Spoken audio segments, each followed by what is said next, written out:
बिस्मिल्लाहिर्रहमानिर्रहीम। अस्सलाम वालेकुम नाज़रीन, आप यूट्यूब चैनल देख रहे हैं। मैं इमरान खान हूँ। कश्मीर में ना अब एक नेक टू नेक सिचुएशन बन चुकी है। दो चीज़ें आमने सामने। नंबर एक बड़े क्रैकडाउन की तैयारी की जा रही है जिसमें जॉइंट अवामी एक्शन कमेटी के लोगों को गिरफ्तार किया जाएगा या लापता किया जाएगा। उनसे जुड़े हुए जितने मेन लोग हैं जो करता धरता हैं अलग अलग बाज़ारों में, अलग अलग इलाकों में, उनको गिरफ्तार किया जाएगा, उनको हिरासत में लिया जाएगा और बड़े पैमाने पर गिरफ्तारियां होंगी, जबरी गुमशुदगियां भी होंगी। ये चीज़ें आने वाले दिनों में सामना करना पड़ेगा। जो सहाफ़ी वहाँ ख़बरें देते हैं, देखें बहुत सारे सहाफ़ी जो हैं वो सिस्टम के साथ चलना पसंद करते हैं और अगर उनके दिमाग और दिल में ये बात होती भी है कि ये गलत हो रहा है तो वो बहुत शुगर कोटेड किस्म की खबर देते हैं जिसका कोई फ़र्क नहीं पड़ता। तो वो मैनेज कर लेते हैं। ऐसे माहौल में रह के सहाफ़ी ये सीख लेते हैं कि उन्होंने सर्वाइव कैसे करना है। लेकिन वो सहाफ़ी जो डिजिटल मीडिया पे हैं या कहीं और हैं, तो वो जब खुल के बात करते हैं तो उनकी भी लिस्टें हैं, उनके ऊपर भी छापे मारे जा रहे हैं। 3 ऐसे जर्नलिस्ट हैं जिनके घरों पे छापे मारे गए हैं आज़ाद कश्मीर में।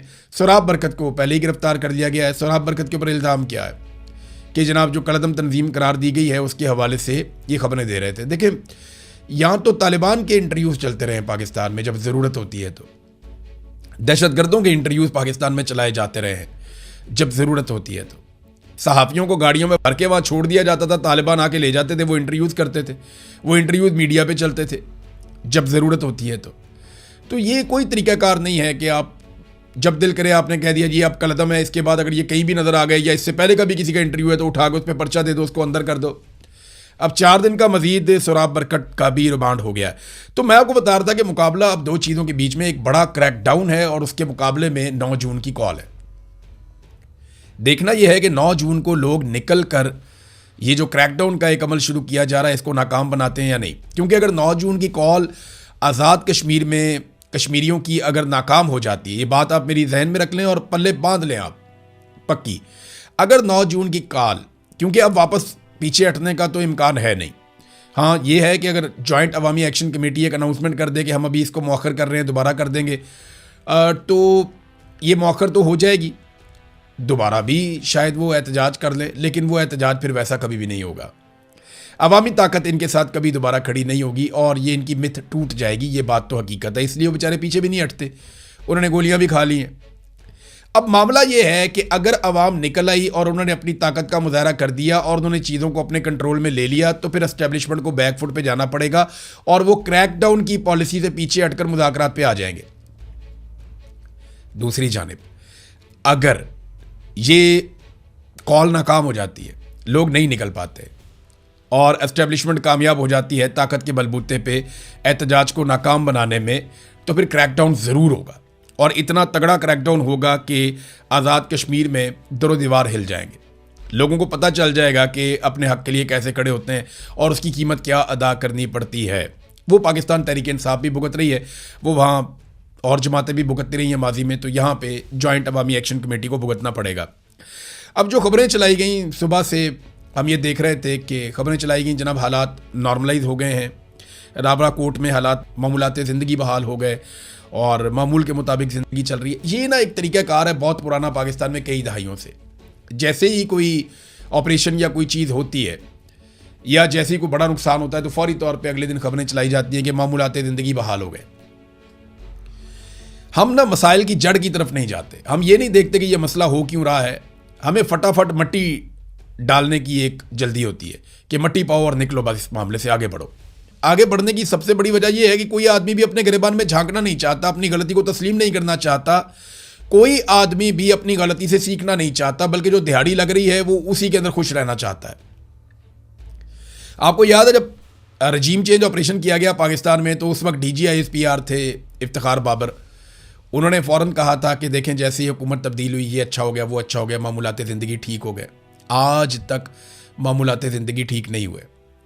बांग्लादेश से जब पाकिस्तान टूट रहा था बिल्कुल ऐसी खबरें आ रही थी कि ज़िंदगी मामूल के मुताबिक चल रही है, फिर पता चला सरेंडर हो गया और 90,000 कैदी बन गए पाकिस्तानी फ़ौजी, मुल्क ही टूट गया।